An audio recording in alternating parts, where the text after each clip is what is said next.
والصلاة والسلام على أشرف الأنبياء والمرسلين وعلى آله وصحبه ومن تبعهم بإحسان إلى يوم الدين أما بعد. محترم علم کے شائقین، خاص کر توحید کا علم جو اللہ تبارک و تعالیٰ کی ذات سے متعلق ہے، اللہ تبارک و تعالیٰ جو شخص توحید کا علم سیکھ لیتا ہے، توحید کا علم سیکھ لیتا ہے، اسے اللہ تبارک و تعالیٰ کی پہچان حاصل ہوتی ہے. اس سے پہلے کہ اس کتاب کو ہم شروع کریں، کچھ بنیادی باتیں مجھے آپ کے سامنے پیش کرنی ہیں. انشاءاللہ درس کے آخر میں ہم اسے آپ کے سامنے رکھیں گے. یہ کتاب الامام المجدد الشیخ محمد بن عبد الوہاب رحمہ اللہ کی کتاب ہے. کتاب کا نام ہے کشف الشبہات. کشف الشبہات. اس سے پہلے کہ یہ کتاب ہم شروع کریں، کچھ بنیادی باتیں ہم جانیں گے. اور جیسے کہ ہمارا معمول ہے کہ کتاب سے پہلے صاحب کتاب کے بارے میں شیخ الاسلام محمد بن عبد الوہاب رحمہ اللہ کے بارے میں کچھ باتیں ہم سنتے ہیں یا ادا کرتے ہیں تاکہ یاد رہے. شیخ الاسلام محمد بن عبد الوہاب بن سلیمان بن علی بن التمیمی النجدی یہ کس شہر میں پیدا ہوئے، کہاں پیدا ہوئے؟ اس سے پہلے ہم لکھیں، آپ لکھیے، لکھیں گے یاد رہے گا. بنا لکھے آپ ہمیشہ کتاب نہیں پڑھ سکتے ہیں. جو نوٹ آپ لکھیں گے اس نوٹ سے آپ کو فائدہ ہوگا. آپ پڑھیں گے، آپ کے بچے پڑھیں گے، اور جب بھی آپ نوٹ پڑھیں گے آپ کو اس سے فائدہ ہوگا. محمد بن عبد الوہاب، محمد بن عبد الوہاب بن سلیمان بن علی یہ کہاں پیدا ہوئے؟ اعینہ. اعینہ ایک جگہ کا نام ہے، چھوٹی سی بستی ہے ریاض کے شمالی علاقے میں. محمد بن عبد الوہاب کہاں پیدا ہوئے؟ اعینہ میں پیدا ہوئے. آپ یاد رکھ لیں زندگی بھر، اس لیے کہ بہت ساری کتابیں ہمیں شیخ کی پڑھنی ہیں. کوئی بھی پوچھے آپ کہاں پیدا ہوئے، آپ کو یاد ہے نہیں؟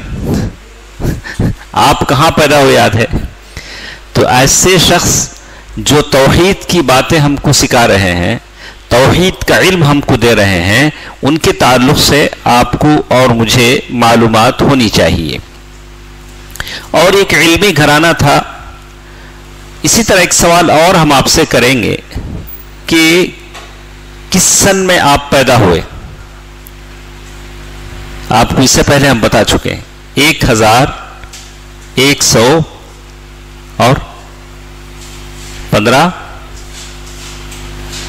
1115 سن ہجری میں 1115. یہ آپ کی پیدائش کی تاریخ تھی جس سال آپ پیدا ہوئے.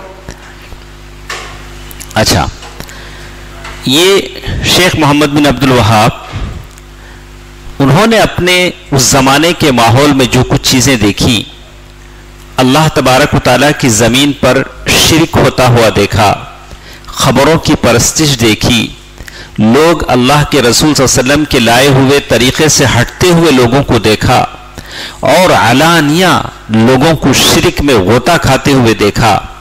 تو شیخ محمد بن عبد الوہاب رحمہ اللہ نے توحید کا علم بلند کیا، توحید کا کام کرنا شروع کیا. اور جس طریقے سے ہم جس دور میں ہم زندگی گزار رہے ہیں، جگہ جگہ درگاہ دیکھ رہے ہیں، جگہ جگہ ایسے درخت دیکھ رہے ہیں جس کی لوگ پرستش کر رہے ہیں، بالکل ویسے ہی حالت شیخ محمد بن عبد الوہاب رحمہ اللہ نے دیکھی. تو کہتے ہیں کہ اس وقت شیخ محمد بن عبد الوہاب رحمہ اللہ کے کچھ دشمن بھی پیدا ہوئے. اور شیخ محمد بن عبد الوہاب رحمہ اللہ کو گاؤں سے نکالا جب انہوں نے اسلامی حکومت قائم کرنا چاہی اور اس اللہ کا قانون قائم کرنا چاہا، اور ایک عورت نے زنا کا اقرار کیا تو اسے رجم کروایا، اور یہ ساری چیزیں اس وقت کے جو امراء تھے ان میں سے ایک امیر نے دیکھا تو زبردستی گاؤں سے نکال دیا۔ دوپہر کا وقت تھا جب شیخ محمد بن عبد الوہاب رحمہ اللہ گاؤں سے نکالے گئے، اور پھر ایک قریبی بستی درعیہ، ایک اور بستی میں گئے، وہاں ان کے شاگرد تھے سویلم، خاص شاگرد تھے، ان کے بستی میں جا کر رکے، اور وہ بھی پہلے ڈرے لیکن بعد میں ہمت کیا۔ اور پھر آپ یاد رکھیں، ہم میں بہت سارے بچے ہیں جو درس کے لیے وقت نکالنے کو بڑا مشکل سمجھتے ہیں، میں ان سے کہوں گا کہ آپ توحید پڑھیے، اللہ آپ کی روزی روٹی کا ذمہ دے لے گا۔ شیخ محمد بن عبد الوہاب رحمہ اللہ جب اس بستی میں گئے جہاں ان کے شاگرد رہتے تھے سویلم، کہتے ہیں کہ وہاں کے جو امیر تھے محمد بن سعود، ان کی بیوی کو معلوم ہوا کہ ایک شیخ آئے ہوئے ہیں جو لوگوں کو توحید کی دعوت دیتے ہیں، تو بیوی نے محمد بن سعود سے کہا کہ آپ ایسا کریں، آپ ان کے پاس جائیں، یہ اللہ کی نعمت ہے جو اللہ نے تمہارے پاس لائی ہے۔ تو محمد بن سعود گئے اور شیخ کے ہاتھ پر بیعت کیا، اور آپ دیکھیں گے کہ آج اس کی برکت سے سعودی عرب کی اتنی عظیم سلطنت توحید کی سلطنت بنی۔ اس کے پیچھے کس کا ہاتھ ہے؟ ان کی بیوی کا ہاتھ ہے، ایک عورت کا ہاتھ ہے، ایک عورت کی ہمت ہے۔ انہوں نے اپنے شوہر کو سمجھایا، ان کے محمد بن سعود جو تھے، تو اسی لیے کہتے ہیں کہ آپ اگر اس دین کا علم پڑھیں گے، توحید کا علم پڑھیں گے، تو اللہ تبارک و تعالیٰ آپ کو زمین کے خزانوں سے اور آخرت تو ملے گی ہی، لیکن اللہ تبارک و تعالیٰ آپ کو وَمَن يَتَّقِ اللَّهَ يَجْعَل لَّهُ مَخْرَجًا وَيَرْزُقْهُ مِنْ حَيْثُ لَا يَحْتَسِبُ۔ یہ تو مختصر بات تھی جو شیخ محمد بن عبد الوہاب رحمہ اللہ کے تعلق سے ہم نے آپ کے سامنے کہی۔ بڑی لمبی تفصیلی گفتگو ہے جس کو آپ سنیں گے۔ تو کہتے ہیں کہ توحید کی برکت ہے کہ اس کی وجہ سے اتنی بڑی سلطنت قائم ہوئی، توحید کی سلطنت۔ کتنے علماء ہیں جو اس ملک میں پڑھے ہیں، کتنے دکتور کیے ہوئے آئے ہیں، آپ کو پڑھاتے ہیں، یہ سب کس کی برکت ہے؟ اس ایک عورت کی جس نے محمد بن سعود کو ہمت دلایا، محمد بن سعود کو ہمت دلایا۔ کتنے قرآن وہاں سے چھپتے ہیں، کتنے لوگ پڑھتے ہیں، کتنے دعات نکلتے ہیں، کتنا علم وہاں سے پھیلتا ہے، یہ سب مملکت توحید کی برکت ہے۔ تو آپ توحید پڑھیں گے، توحید کی کتابیں پڑھیں گے، تو اللہ تبارک و تعالیٰ آپ کی زندگیوں کو ایسے ہی بدل دے گا۔ اور رہی بات یہ کتاب کی جو آج ہم پڑھنے جا رہے ہیں، اس کتاب کا نام کیا ہے؟ کشف الشبہات۔ کشف کسے کہتے ہیں؟ ڈسکور، کیا کرنا؟ کھولنا، یعنی کسی چیز کو کیا کرنا؟ ڈسکور کرنا، ظاہر کرنا۔ کشف الشبہات یعنی توحید میں جو شبہات آتے ہیں، توحید کی باتوں میں، یہ بہت سارے ایسے شبہ جس کو مشرکین نے پیش کیا تھا، شیخ محمد بن عبد الوہاب رحمہ اللہ نے اس کا جواب دیا، سارے شبہ کا جواب دیا۔ بالکل وہ کیا کیا شبہ ہیں انشاءاللہ ہم آپ کے سامنے پیش کریں گے۔ تو میں چاہوں گا کہ سب سے پہلے آپ کے سامنے انگلش کا یہ ہے نا، تو سب سے پہلی چیز ہمارے ساتھ کیا ہے؟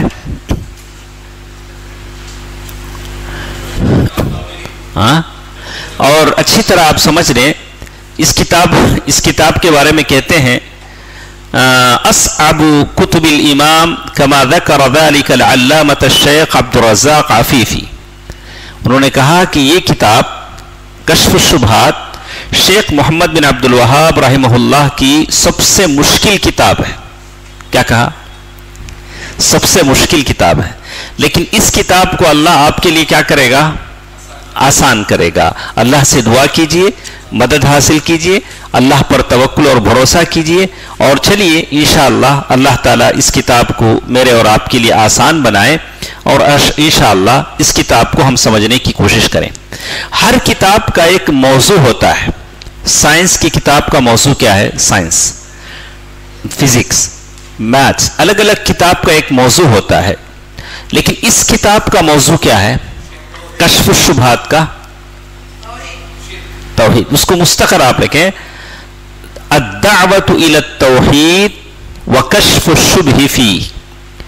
توحید کی دعوت دینا اور اس بارے میں جو بھی اگر شبہ آئیں تو اس شبہ مانے ڈاؤٹ, ریمو کرنا, اس ڈاؤٹ کو کیا کرنا؟ دور کرنا, کلیئر کرنا. توحید کی دعوت دینا اور اس بارے میں جو بھی شبہ آئے, ڈاؤٹ آئے, اس کو آپ دور کریں گے, اس کا نام ہے. ٹھیک ہے, ہم کتاب شروع کرتے ہیں. کوئی پڑھیں گے کتاب کا ابتدائی حصہ؟ پہلے بار ادریس بھائی پڑھے تھے, آپ پڑھ سکیں گے. بسم اللہ, سیدھے ہاتھ طرف سے آپ پڑھیے نا. بسم اللہ.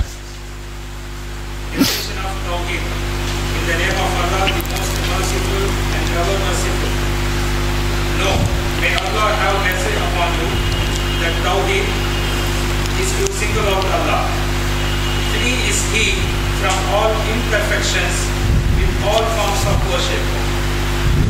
That is ibadah, and this is the religion of messengers sent by Allah, His servants. Okay. آپ لوگ سب دیکھیں ہیں؟ ہاں دیکھیں نہیں کیا پڑھیں؟ آپ کے پاس ہے انشاءاللہ. بسم اللہ الرحمن الرحیم. شیخ جب بھی کتاب شروع کرتے ہیں تو کہاں سے شروع کرتے ہیں؟ بسم اللہ الرحمن الرحیم. اعلم, اعلم, علم کا لفظ انگریزی میں کیا کیا آپ نے؟ نو. علم کے بارے میں جب ہم نے اصول الثلاثہ پڑھا تو آپ کو بتایا کہ شیخ جب بھی کہتے ہیں کہ علم تم جان لو, تم جان لو جب کہتے ہیں تو تمہارا جاننا واجب ہے. عقیدے کا علم سیکھنا کیا ہے؟ واجب ہے. ایسا نہیں میری مرضی, آج خالی تھا چلا گیا, کل بزی ہے نہیں گیا. اس عقیدے کا علم آپ کو سیکھنا کیا ہے؟ ضروری ہے. اعلم رحمک اللہ. پھر انہوں نے کیا کیا؟ رحم کی دعا دی آپ کے لیے, پڑھنے والوں کے لیے. جتنے بھائی بہن, جتنے مرد و خواتین یہاں جمع ہیں, سب کو دعا دے رہے ہیں. یہ شیخ الاسلام محمد بن عبد الوہاب رحمہ اللہ کی دعا ہے. ایک مخلص, نیک, صالح, متقی, پرہیزگار انسان کی دعا ہے جو آپ کو مل رہی ہے.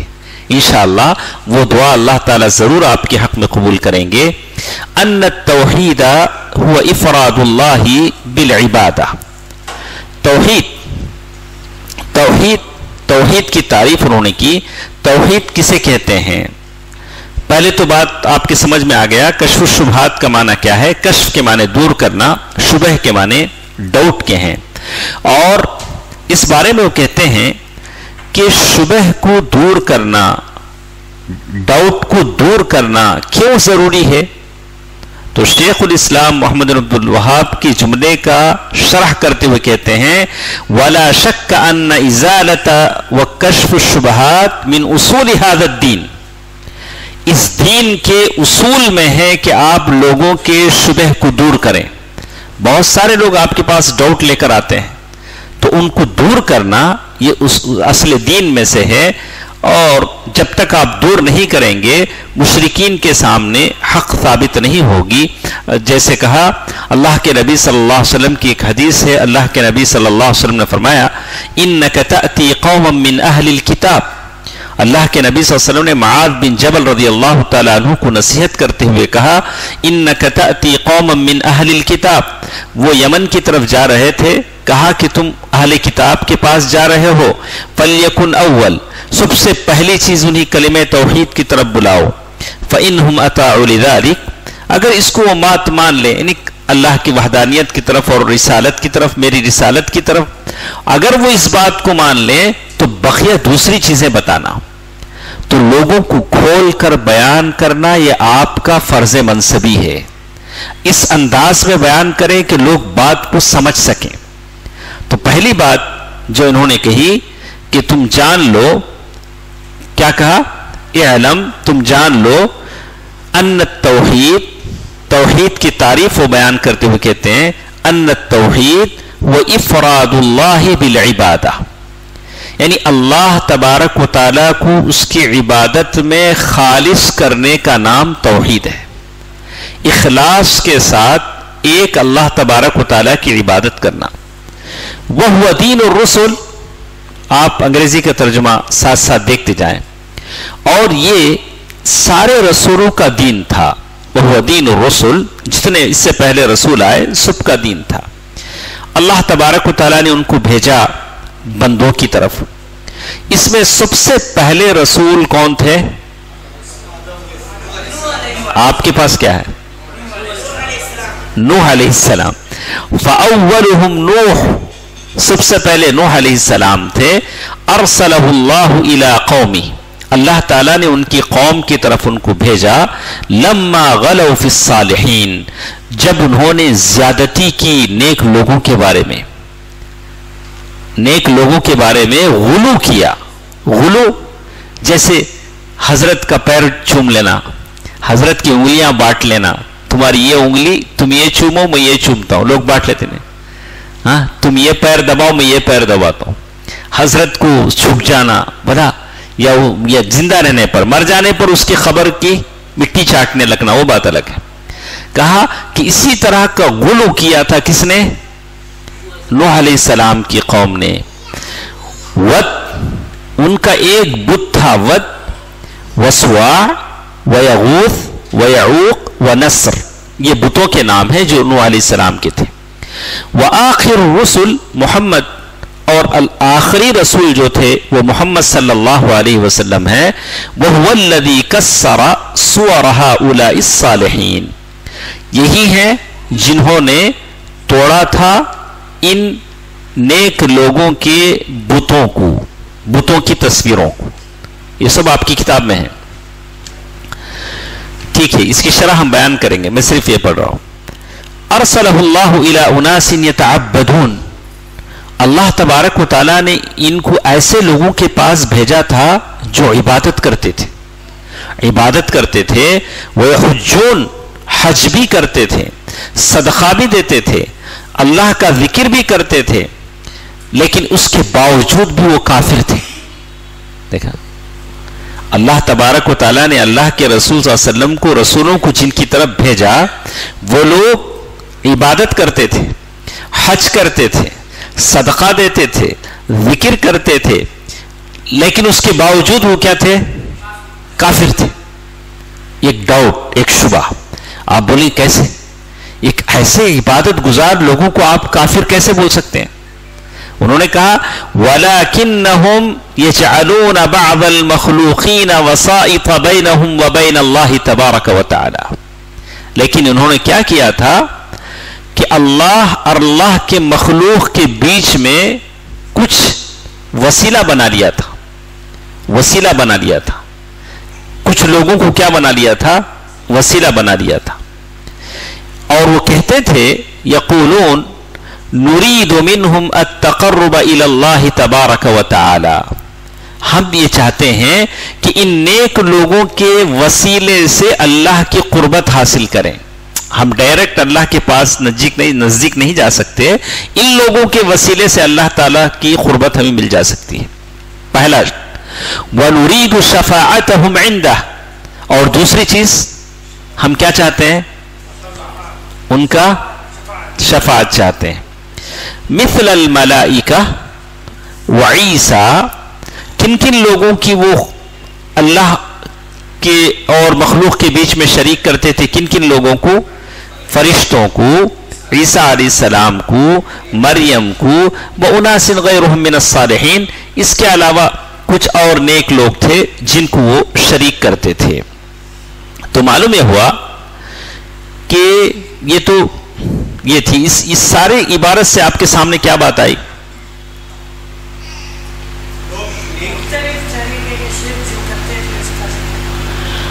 اللہ تبارک و تعالیٰ نے رسولوں کو جن کی طرف بھیجا وہ قومیں اللہ کی عبادت کرتی تھیں، صدقہ دیتی تھیں اور اللہ کا ذکر کرتی تھیں، اس کے باوجود بھی وہ کیا تھی؟ کافر تھی۔ تو معلوم یہ ہوا کہ کیوں وہ لوگ کافر ہوئے، اس کا جواب شیخ محترم اپنی اس کتاب میں دیں گے۔ جیسے پہلا لفظ کیا ہے اس میں؟ اعلم رحمک اللہ، رحمت کی دعا ہے۔ جب بھی شیخ کتاب شروع کرتے ہیں اللہ تبارک و تعالیٰ کی رحمت کی دعا کرتے ہیں، اور شیخ صالح الفوزان نے اس میں کہا فالشریعت کلھا رحمہ، شریعت سب کی سب رحمت ہے۔ عقیدہ، احکام، خبر، امر، نہیں، اللہ کسی چیز کا حکم دیتے ہیں یہ بھی رحمت ہے، کسی چیز سے روکتے ہیں یہ بھی رحمت ہے، اور اسی لیے اللہ تعالیٰ نے کہا وما ارسلناک الا رحمۃ للعالمین، اللہ نے نماز پڑھنے کو کہا یہ بھی رحمت ہے۔ اسی لیے شیخ نے جب کتاب شروع کی تو دعا دی اعلم رحمک اللہ، اللہ تبارک و تعالیٰ تم پر رحم فرمائے۔ اس کے بعد شیخ نے اس عبارت میں توحید کی تعریف کی۔ آپ سے اگر ہم پوچھیں کہ توحید کی تعریف کیا ہے، ادھر ہے آپ کی کتاب میں، فرسٹ یہ بتایا انہوں نے دا میسنجرس اینڈ دیئر پیپل، یہ بتایا۔ دوسرا توحید کی تعریف انہوں نے بتائی ان التوحید هو افراد اللہ بالعبادہ۔ توحید کی تعریف لوگوں نے الگ الگ اس میں بیان کیا ہے کہ توحید کسے کہتے ہیں، اور بعض لوگ کہتے ہیں کہ توحید کا جو لفظ ہے یہ شریعت میں نہیں ہے، یہ ابن تیمیہ رحمہ اللہ نے اپنے طرف سے اس کا اہتمام کیا ہے، اور بعد میں آنے والوں لوگوں نے توحید کا لفظ بنایا ہے، حالانکہ یہ بات غلط ہے۔ توحید کا لفظ حدیث میں کہاں ہے؟ حدیث میں ہے؟ قرآن میں ہے؟ ہاں؟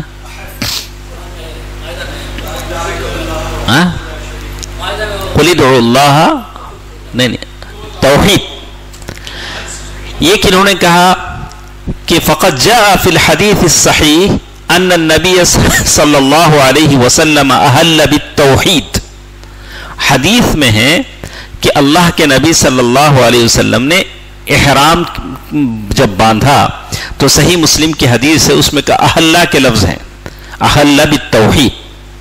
اور اسی طرح بنی الاسلام علی خمسۃ علی ان یوحد اللہ، اور احادیث میں تو یہ لفظ ملتا ہے، تو توحید کا لفظ سنت میں ہے، بہت سارے سنت کے الفاظ ہیں، جیسے فَلْيَكُنْ أَوَّلَ مَا تَدْعُوهُمْ إِلَيْهِ شَهَادَةُ اللَّهِ إِلَهَ إِلَّا اللَّهِ، حضرت معاذ بن جبل رضی اللہ تعالی عنہ کی حدیث میں ہے۔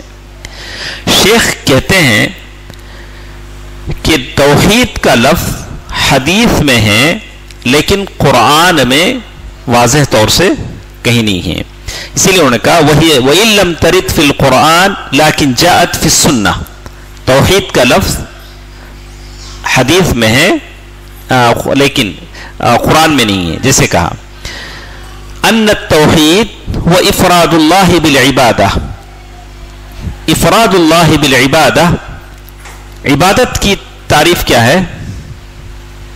عبادت کی تعریف، عبادت کس کو کہتے ہیں؟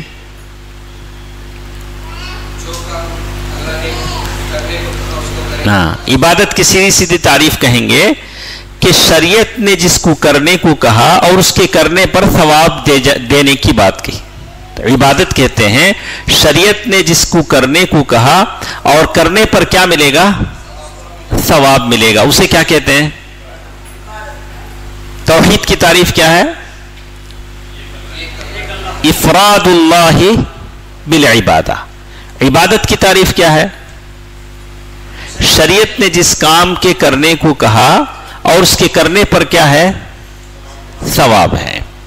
ٹھیک ہے، شیخ الاسلام نے ایک رسالہ لکھا العبودیہ، اس میں شیخ الاسلام نے کہا العبادہ، عبادت کی تعریف انہوں نے کہی العبادۃ اسم جامع لکل ما یحبہ اللہ ویرضا من الاقوال والاعمال الباطنہ والظاہرہ۔ میں مختصر ترجمہ بولتا ہوں، آپ سنیے. عبادت کہتے ہیں وہ جامع نام ہے عبادت جس سے اللہ تبارک و تعالی چاہتا ہے اور خوش ہوتا ہے. آپ کہیں گے کہ ہر جو چیز آپ سوچیں گے وہ عبادت نہیں ہے. اور کہا من الاقوال، آپ جو قول زبان سے نکالیں گے جس کو اللہ چاہتا ہے وہ عبادت ہے. والاعمال، اٹھیں گے بیٹھیں گے وہ عبادت ہے، چاہے وہ ظاہر ہو چاہے باطن ہو. دل سے ذکر کریں گے دکھتا نہیں ہے وہ عبادت ہے. زبان سے سبحان اللہ بولیں گے وہ عبادت ہے. تو عبادت کی تعریف بولیے، اپنی زبان میں بولی نا. عبادت ایک جامع ایسا لفظ ہے جس کو اللہ تبارک و تعالیٰ کیا ہوتا ہے، چاہتے ہیں، اللہ راضی ہیں. قول اور فعل. عبادت دو ٹائپ کی ہوتی نا، زبان سے بھی نکلے عبادت ہے، آپ اٹھے بیٹھے یہ بھی عبادت ہے. اور عبادت دکھتی بھی ہے دکھتی بھی نہیں ہے. آپ دل میں ذکر کرتے ہیں دکھتی نہیں ہے، زبان سے بولتے ہیں دکھتی ہے. دو تعریف ہم نے سنا، ایک عبادت کی تعریف اور توحید کی تعریف. ہاں ٹھیک ہے. اور اسی طرح ایک اور چیز انہوں نے یہاں پیش کی، کہا وہ ہوا توحید، یہ تمام انبیاء کا دین ہے. اللہ تعالیٰ نے تمام انبیاء کو یہی دین دے کر بھیجا. اور توحید کی تعریف کیا ہے؟ افراد اللہ تعالی بالعبادہ، اللہ تبارک و تعالیٰ کو اس کی عبادت میں خالص کرنا. اور اسی طرح کہتے ہیں یہ جتنے رسول ہیں سب کے سب اسی دین کو دے کر بھیجے گئے. اللہ تبارک و تعالیٰ نے کذبت، ایک رسول کا جھٹلانا سارے رسولوں کا جھٹلانا ہے. نہیں، دلیل کیا ہے؟ اگر کوئی کہے کہ میں ایک رسول کو نہیں مانتا تو سارے رسولوں کو جھٹلاتا ہے. کیسے؟ دلیل کیا ہے؟ قرآن مجید کی ایک آیت ہے، کذبت قوم نوح المرسلین، نوح کی قوم نے رسولوں کو جھٹلایا. ایک ہی رسول تو تھے اس وقت، المرسلین. اللہ نے کہا کہ رسولوں کو جھٹلایا. ایک رسول کو نہ ماننا سارے رسولوں کو نہ ماننا ہے. سب سے پہلے رسول کون ہے؟ نوح علیہ السلام ہے. اللہ تبارک و تعالیٰ نے ان کو اس وقت بھیجا جب نوح علیہ السلام کے لوگوں نے ان کے قوم کے بارے میں غلو کیا، حد سے زیادہ کیا. معلوم یہ ہوتا ہے کہ نوح علیہ السلام کے قوم میں کچھ نیک لوگ تھے. اب یہ مر گئے. مرنے کے بعد لوگ جا کر ان کی خبروں پر رونے لگے. شیطان نے کہا کہ اچھا ہے کہ ایسا کرو، ان کی تصویریں بنا لو، بنا کر اپنے گھروں میں رکھ لو اور تم یہاں ان کو یاد کرتے رہو. شروع میں تو پوجا نہیں کرتے تھے، لیکن جب بعد کی لوگ جب آتے گئے تو انہوں نے ان تصویروں کی پوجا شروع کر لی اور ان کو بت بنانا شروع کر لیا. پہلے وہ دیکھ کر یاد کرتے تھے، لیکن بعد میں اپنی سفر میں لے جانے لگے، اپنے گھر میں رکھنے لگے، پھر ان بتوں کی پوجا کرنے لگے. اور ان میں جو بت تھے، یہ کیا کیا بت تھے نوح علیہ السلام کے؟ ود، سوا، یغوث. شیخ فرماتے ہیں کہ ان بتوں میں بھی گریڈ تھے. آپ آیت دیکھیں، آیت کیا ہے؟ وَقَالُوا لَا تَذَرُنَّ آلِهَتَكُمْ وَلَا تَذَرُنَّ وَدًّا وَلَا سُوَاعًا وَلَا يَغُوثَ وَيَعُوقَ وَنَسْرًا. شروع میں جو بت ہیں ان کو لا آیا ہے، بعد کے بتوں کو کیا آیا؟ صرف واو آیا. تو یہ ان کے جو بت تھے، بت بھی ایک گریڈ کے نہیں تھے، اس میں بھی کیا تھا؟ اونچ نیچ تھا. شروع جو بت بیان ہوئے وہ ہائی پروفائل کے تھے. جیسے آج کل خبروں میں بھی کیا ہے، یہاں ایک خبر ہے، یہاں گئے تو اتنا اسپیشل نہیں. زیادہ اسپیشل ہونا تو کہاں جانا؟ موٹ روڈ جانا، کولم جانا. ابھی کہاں ہے نہیں معلوم. تو ان کے پاس بھی ایسی ہی تھا. قرآن کہتا ہے ان کے پاس بھی ایسے ہی تھا. ان کے پاس بھی اسے عَلَىٰ أَنَّ هَذِهِ الْآلِهَةَ مُتَفَاضِلَةً عِنْدَهُمْ، ان کے پاس بھی عجیب گریڈ تھے. جیسے آج کے مسلمانوں میں بھی کیا ہے؟ گریڈ ہے. جیسے اختاب، وہ لوگ بولتے ہیں خطب. اللہ کے اولیاء میں سے کیا ہیں؟ خطب، ایک بڑے ولی. ان سے ذرا چھوٹے اوتاد، الگ الگ گریڈ کے لوگ ہیں، اوتاد ہیں. آپ کے پاس رہے گا میرے خیال سے. وبعضهم غوث، اور بعض کیا ہیں؟ غوث.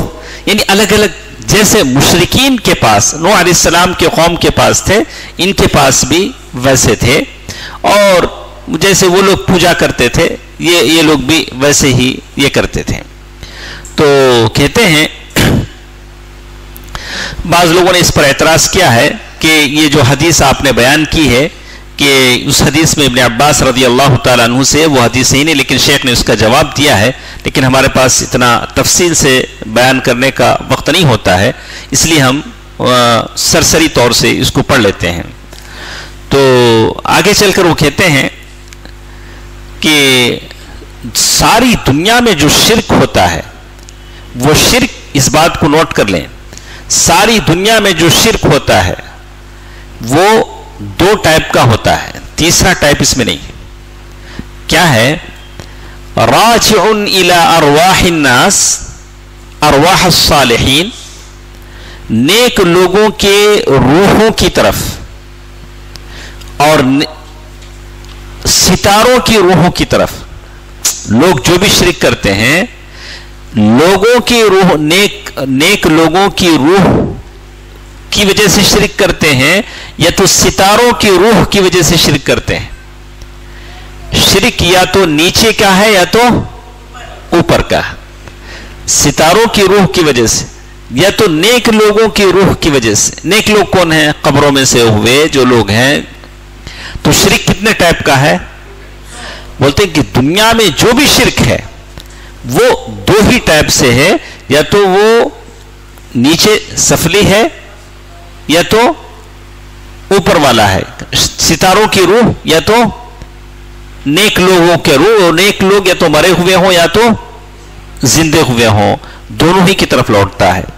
جیسے نوح علیہ السلام کی قوم کا جو شرک تھا، وہ کون سا شرک تھا؟ نیک لوگوں کا شرک تھا. انشاءاللہ اچھی اچھی باتیں ہم آپ کو بتائیں گے، آپ سنے نہیں رہیں گے. شیخ نے اس میں ویسے شرح میں بیان کیا، کہا اچھا ابراہیم علیہ السلام کے لوگوں کا جو شرک تھا وہ کون سا تھا؟ ستاروں کا. فرق سمجھ میں آیا؟ شرک یا تو زمین کے لوگوں کا ہے یا تو آسمان کا ہے. تو یہ ساری دنیا کے شرک کا خلاصہ ہے جو انہوں نے پیش کیا. وَكَذَلِكَ نُرِي إِبْرَاهِيمَ مَلَكُوتَ السَّمَاوَاتِ وَالْأَرْضِ وَلِيَكُونَ مِنَ الْمُوقِنِينَ فَلَمَّا جَنَّ عَلَيْهِ اللَّيْلُ رَأَىٰ كَوْكَبًا. سورۃ الانعام آیت نمبر 75.